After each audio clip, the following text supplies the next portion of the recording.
গ্রাম আদালত খুবই চমৎকার একটি আইন, গ্রাম আদালত আইন 2006। আমরা জানি যে ছোট ছোট সমস্যাগুলো থেকে কিন্তু বৃহৎ সমস্যার সৃষ্টি হয় এবং কোর্ট কাছারিতে যে মামলার জটিলতা, থানায় যে একটা হয়রানির অভিযোগ, এই জিনিসগুলো কমে যাবে। গ্রাম আদালত সুষ্ঠু সুন্দরভাবে বাস্তবায়ন হলে আমরা সমস্যা শুরুতেই এটাকে সমাধান করতে পারবো এবং আমার মনে হয় যে বাংলাদেশে যে মামলা জট, যে জটিলতা, এই ঝামেলাগুলো অর্ধেকের বেশি কমে যাবে।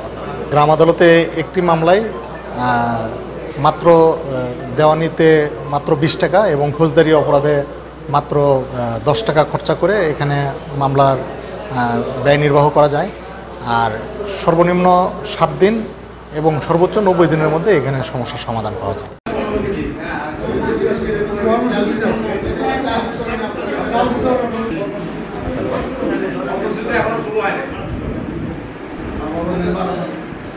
সবাই এক জায়গায় গিয়ে বসুন। এখানে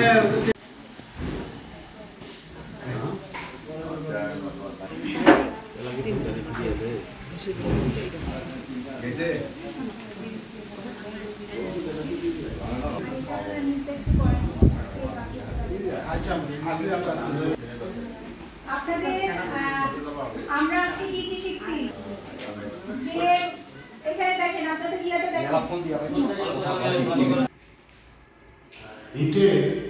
রিট করার সময় এখানে দুইজন বিচারক, তো যখন রায় দেওয়ার সময় যখন দুইজন বিচারক তিনি সাহস পাচ্ছে তখন উনি কি করে মেডিকেল বোর্ড করেন।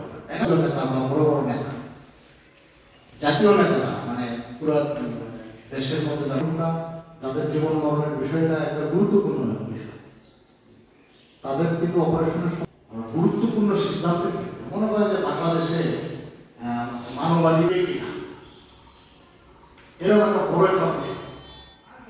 তো এই বা মনে করেন যে এক পক্ষ বলতেছে এইটা, আরেক পক্ষ বলতেছে এইটা, তাহলে সেক্ষেত্রে বিচারকরা গঠন করেন, একটা বোর্ড গঠন করে, বিচারকরা একটা প্রধান বিচারপতি একটা বোর্ড গঠন করে, যেটাকে বলা হয় জুরি বোর্ড।